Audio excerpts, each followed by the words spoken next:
মেধাবী গুণী বিশেষজ্ঞদের সাথে আমাকে ইনক্লুড করায় আমি অবশ্যই খুবই সম্মানিত বোধ করছি। লোডশেডিংয়ের অন্ধকারে যখন চারপাশ ডুবে যেত নিস্তব্ধতায়, তখন ঢাকার এক কিশোরী মুগ্ধ চোখে তাকিয়ে থাকত আকাশ ভরা তারার দিকে। তার মনে জন্ম নিত নানা প্রশ্ন। এই মহাবিশ্ব কত বড়? তারার ওপারে কি আছে? কৃষ্ণগহ্বর আসলে কি? শৈশবের সেই কৌতূহলী আজ তাকে পৌঁছে দিয়েছে বিশ্বের অন্যতম মর্যাদাপূর্ণ বিজ্ঞান সাময়িকী সায়েন্টিফিক আমেরিকান এর স্বীকৃতির মঞ্চে।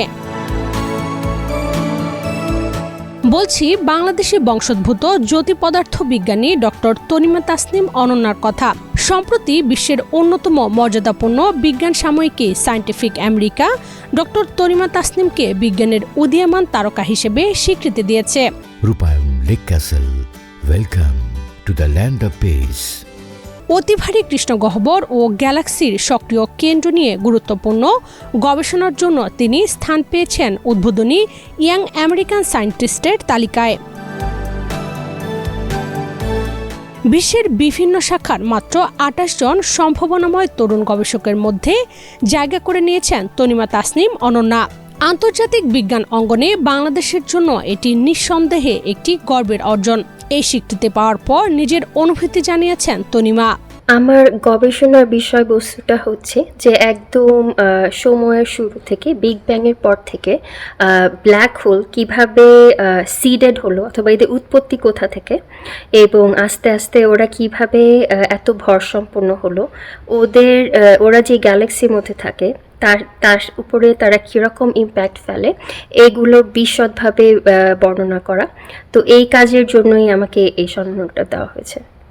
এত সব মেধাবী গুণী বিশেষজ্ঞদের সাথে আমাকে ইনক্লুড করায় আমি অবশ্যই খুবই সম্মানিত বোধ করছি, এবং ভবিষ্যতেও আমার রিসার্চের কাজটাকে ভালো করে করার জন্য এটা আমাকে খুবই অনুপ্রেরণা যোগাবে।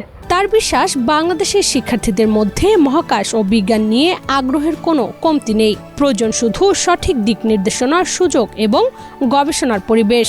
বাংলাদেশে high school student, college student, even আমি যে আমার ফার্স্ট গ্র্যাজুয়েট স্টুডেন্ট যে রিক্রুট করেছি সেও তো বাংলাদেশি। তো আমি সবসময় চেষ্টা করি যে তাদেরকে রিসার্চের জন্য কোনো একটা অপরচুনিটি দিতে পারলে দেওয়া, যতটুকু, বিকজ আমি একজন রিসার্চার্স, আমার টাইমও লিমিটেড, কতজন স্টুডেন্টকে আমি অ্যাকচুয়ালি হ্যান্ডেল করতে পারবো, এইভাবে করে আমি চেষ্টা করি তাদের সাথে সবসময় কোনো একটা কিছু কন্টিনিউ করার জন্য। বাংলাদেশে শুধু মহাকাশ না, অনেক বিষয় নিয়ে স্টুডেন্টরা অনেক এনথুজিয়াস্টিক। এরকম একটা দেশে যদি আমরা রিসার্চে একটা ইনফ্রাস্ট্রাকচার দাঁড়া করাতে পারি, আমার মনে হয় দেশে বসেই আমাদের স্টুডেন্টরা অনেক ভালো রিসার্চ করতে পারবে।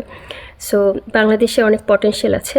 আমাদের দরকার রিসার্চের জন্য প্রপার ফান্ডিং, যাতে দেশে বসেই মানুষ মানে একদম ওয়ার্ল্ড ক্লাস রিসার্চ করতে পারে। 1845 সালে প্রতিষ্ঠিত সায়েন্টিফিক আমেরিকান যুক্তরাষ্ট্রের সবচেয়ে পুরনো ধারাবাহিকভাবে প্রকাশিত বিজ্ঞান সাময়িকী।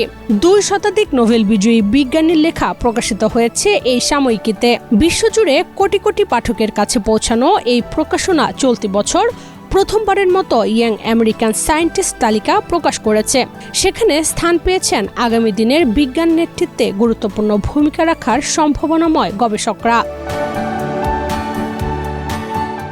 বর্তমানে যুক্তরাষ্ট্রের ওয়েইন স্টেট বিশ্ববিদ্যালয়ে কর্মরত ডক্টর তনিমা তাসনিম অনন্যা গবেষণা করেছেন মহাবিশ্বের সবচেয়ে রহস্যময় বস্তুর একটি কৃষ্ণগহ্বর নিয়ে, যার গবেষণার মূল বিষয় অতি ভারী কৃষ্ণগহ্বর কিভাবে আশেপাশের গ্যাস ও পদার্থ শোষণ করে এবং সেই প্রক্রিয়ায় একটি গ্যালাক্সির গঠন, বিকাশ ও বিবর্তনে কী ধরনের প্রভাব ফেলে। যে প্রশ্নের উত্তর খুঁজতে বিশ্বের শীর্ষ গবেষকরা কাজ করছেন, সেই গবেষণার সামনের সারিতে রয়েছেন বাংলাদেশের এই তরুণ বিজ্ঞানী।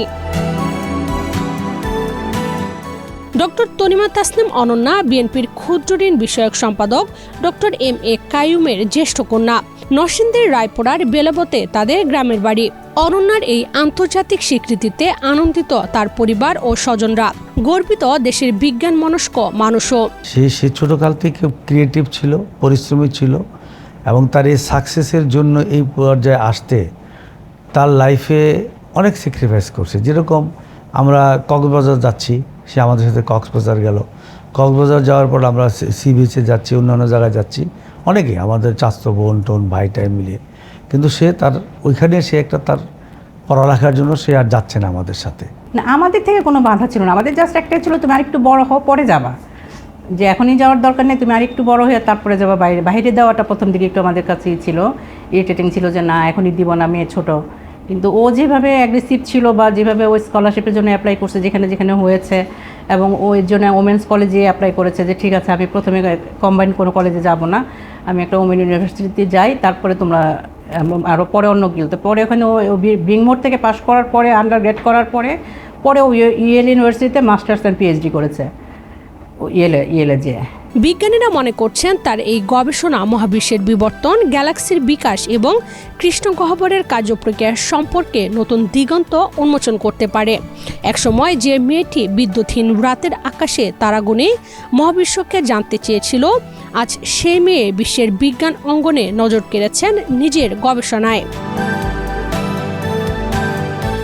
ডক্টর তনিমা তাসনিম অনন্যার এই অর্জন শুধু ব্যক্তিগত সাফল্যের গল্প নয়, এটি বাংলা, বাঙালি এবং বাংলাদেশি নারীদের মেধা, অধ্যবসায় এবং স্বপ্নশক্তির এক উজ্জ্বল উদাহরণ।